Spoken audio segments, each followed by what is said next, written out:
ಬನ್ನಿ ಈಗ ಹಾಗೆ ಫಟಾಫಟ್ 50ಯಲ್ಲಿ 50 ಸುದ್ದಿಗಳನ್ನು ಕ್ವಿಕ್ ಆಗಿ ನೋಡ್ತಾ ಹೋಗೋಣ. ಸಚಿವರಿಗೆ ಹನಿ ಟ್ರ್ಯಾಪ್ ಯತ್ನ ದಂಗಲ್ ಮಧ್ಯೆ ನಿನ್ನೆ ಎಐಸಿಸಿ ಅಧ್ಯಕ್ಷ ಮಲ್ಲಿಕಾರ್ಜುನ್ ಖರ್ಗೆ ಸಿಎಂ ಸಿದ್ದರಾಮಯ್ಯ ಭೇಟಿಯಾಗಿದ್ದಾರೆ. ಬೆಂಗಳೂರಿನಲ್ಲಿರುವಂತಹ ಸಿಎಂ ನಿವಾಸಕ್ಕೆ ಆಗಮಿಸಿದ ಖರ್ಗೆ ಸಿಎಂ ಆರೋಗ್ಯ ವಿಚಾರಿಸಿ 1 ಗಂಟೆಗಳ ಕಾಲ ಚರ್ಚೆ ನಡೆಸಿದರು.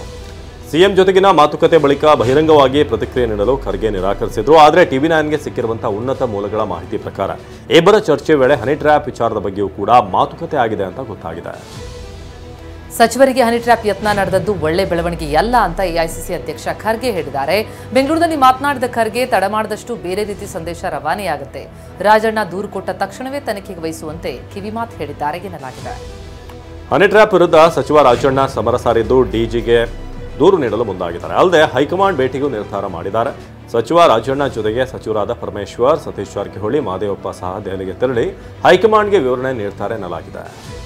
ನೀವು ಹಲೋ ಅಂದ್ರೆ ಅವರು ಹಲೋ ಅಂತಾರೆ ಎಂದಿದ್ದ ಡಿಸಿಎಂ ಡಿಕೆ ಶಿವಕುಮಾರ್ಗೆ ರಾಜಣ್ಣ ಪುತ್ರ ರಾಜೇಂದ್ರ ತಿರುಗೇಟು ಕೊಟ್ಟಿದ್ದಾರೆ. ತುಮಕೂರಿನಲ್ಲಿ ಮಾತನಾಡಿದ ಅವರು ಹಲೋ ಎನ್ನದೆ ಇನ್ನೇನು ಹೇಳಬೇಕು ಅಂತ ವಾಗ್ದಾಳಿ ಮಾಡಿದ್ದಾರೆ.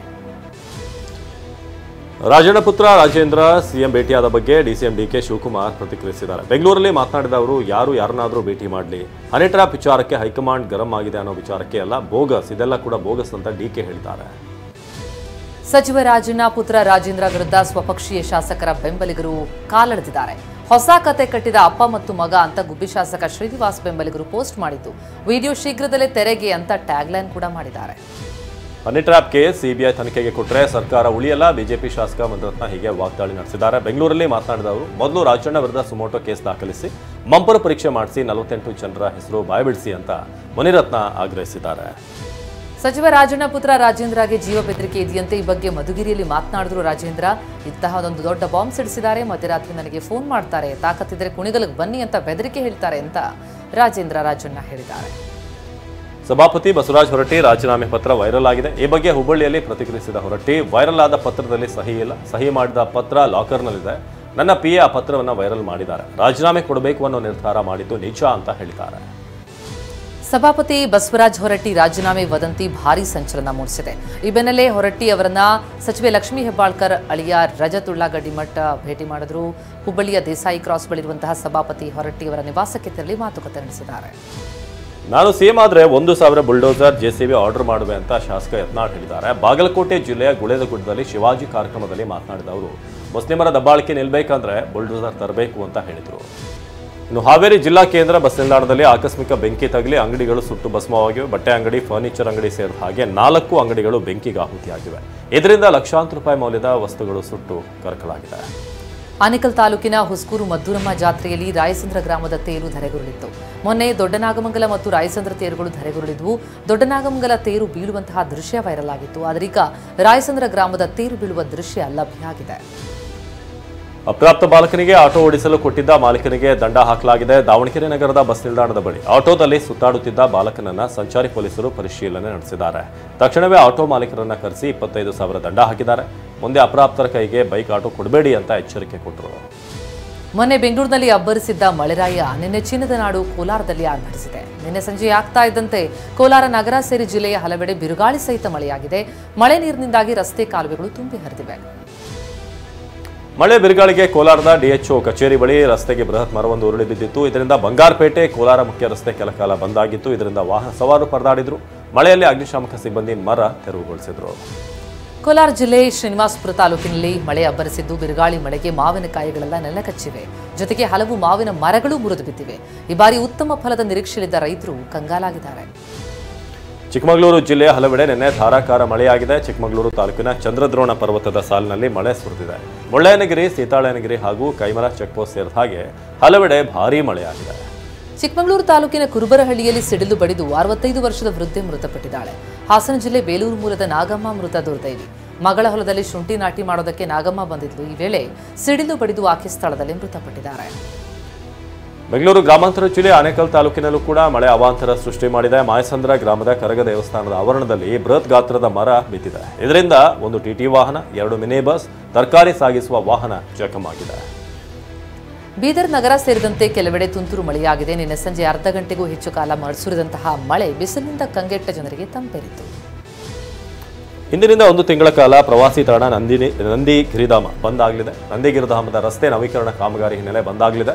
PWD ಇಂಜಿನಿಯರ್ಗಳ ಮನವಿ ಮೇರೆಗೆ ನಂದಿ ಗಿರಿಧಾಮ ಬಂದ್ ಅಂತ ಚಿಕ್ಕಬಳ್ಳಾಪುರ ಡಿಸಿ PN ರವೀಂದ್ರ ಹೇಳಿದ್ದಾರೆ. ಉತ್ತರ ಪ್ರದೇಶದ ಬದ್ಗಾಂನ ಬಳಿ ನಿರ್ಮಾಣ ಹಂತದಲ್ಲಿರುವಂತಹ ಎಕ್ಸ್‌ಪ್ರೆಸ್ ವೇಯ ಬ್ರಿಡ್ಜ್ ಕುಸಿದಿದೆ. ಮೋರಾ ಗ್ರಾಮದ ಬಳಿ ಕಂಬಗಳು ಕುಸಿದು ಬಿದ್ದಿದ್ದು 2 ಕಾರ್ಮಿಕರು ಗಾಯಗೊಂಡಿದ್ದಾರೆ. ಗಾಯಾಳುಗಳನ್ನು ಆಸ್ಪತ್ರೆಗೆ ದಾಖಲಿಸಲಾಗಿದೆ ಅಂತ ಅಧಿಕಾರಿಗಳು ಮಾಹಿತಿ ಕೊಟ್ಟಿದ್ದಾರೆ. ಛತ್ತೀಸ್ಗಢದಲ್ಲಿ ಮತ್ತೆ ನಕ್ಸಲರು ದಾಳಿ ಮುಂದುವರಿಸಿದ್ದಾರೆ. ಮದ್ದೇಡ್ ಪೊಲೀಸ್ ಠಾಣಾ ವ್ಯಾಪ್ತಿಯಲ್ಲಿ ಐಡಿ ಸ್ಫೋಟವಾಗಿದ್ದು STFನ 2 ಯೋಧರು ಗಾಯಗೊಂಡಿದ್ದಾರೆ. ಭದ್ರತಾ ಸಿಬ್ಬಂದಿಯನ್ನ ಸಾಗಿಸುತ್ತಿದ್ದ ವಾಹನಗಳನ್ನು ಗುರಿಯಾಗಿಸಿಕೊಂಡು ನಕ್ಸಲರು ದಾಳಿ ನಡೆಸಿದರು.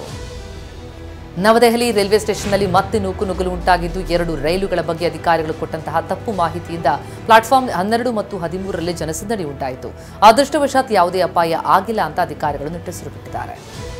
ಜಮ್ಮು ಮತ್ತು ಕಾಶ್ಮೀರದ ಕತ್ವಾದಲ್ಲಿ ಉಗ್ರರ ವಿರುದ್ಧ ಕಾರ್ಯಾಚರಣೆ ನಡೆದಿದೆ. ಸೇನೆ ಮತ್ತು ಜಮ್ಮು ಪೊಲೀಸರು ಹರಿನಗರ ಸನ್ಯಾಲ್ ಪ್ರಾಂತ್ಯದಲ್ಲಿ ಮಧ್ಯರಾತ್ರಿವರೆಗೆ ಹುಡುಕಾಟ ನಡೆಸಿದರು. ಸೇನಾ ವಾಹನದ ಮೇಲೆ ದಾಳಿ ನಡೆಸೋದಕ್ಕೆ ಉಗ್ರರು ಸಂಚು ರೂಪಿಸಿದ್ದಾರೆ ಅನ್ನೋ ಮಾಹಿತಿ ಸಿಕ್ಕಿದ ಹಾಗೆ ಅಲರ್ಟ್ ಆಗಿದ್ದಾರೆ. ಕೇಂದ್ರದ ಮಾಜಿ ಸಚಿವ ರಾಜೀವ್ ಚಂದ್ರಶೇಖರ್ ಕೇರಳ ರಾಜ್ಯ ರಾಜಕೀಯಕ್ಕೆ ಎಂಟ್ರಿ ಕೊಟ್ಟಿದ್ದಾರೆ. ಕಳೆದ ಲೋಕಸಭಾ ಚುನಾವಣೆ ವೇಳೆ ಶಶಿ ತರೂರ್ ವಿರುದ್ಧ ಸ್ಪರ್ಧಿಸಿದ್ದ ರಾಜೀವ್ ಸೋಲು ಕಂಡಿದ್ದರು. ಇದೀಗ ಕೇರಳ ಬಿಜೆಪಿ ರಾಜ್ಯಾಧ್ಯಕ್ಷ ಚುನಾವಣೆಗೆ ನಾಮಪತ್ರ ಸಲ್ಲಿಸಿದ್ದಾರೆ.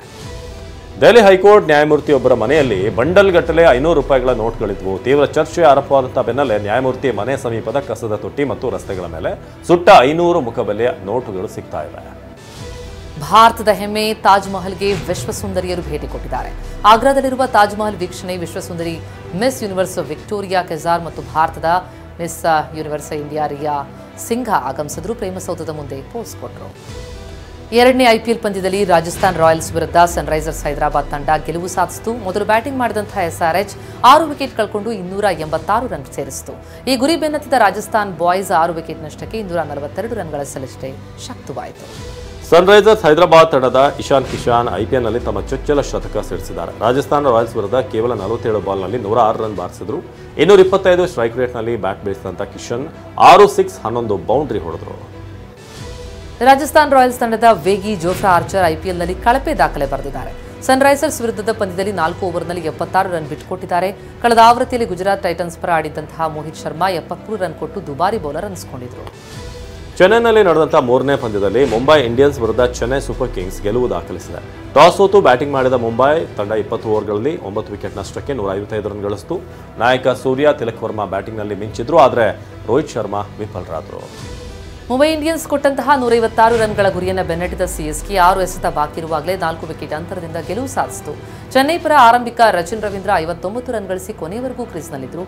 ನಾಯಕ ಋತುರಾಜ್ ಗಾಯಕ್ವಾಡ್ 53 ರನ್ ಗಳಿಸಿ ಗೆಲುವಿಗೆ ಬುನಾದಿ ಹಾಕಿದರು. ವಿರಾಟ್ ಕೊಹ್ಲಿಗೆ ಅದ್ಭುತವಾದಂತಹ ಅಭಿಮಾನಿ ಬಳಗವಿದೆ ಎಂದು BCCI ಉಪಾಧ್ಯಕ್ಷ ರಾಜೀವ್ ಶುಕ್ಲಾ ಹೇಳಿದ್ದಾರೆ.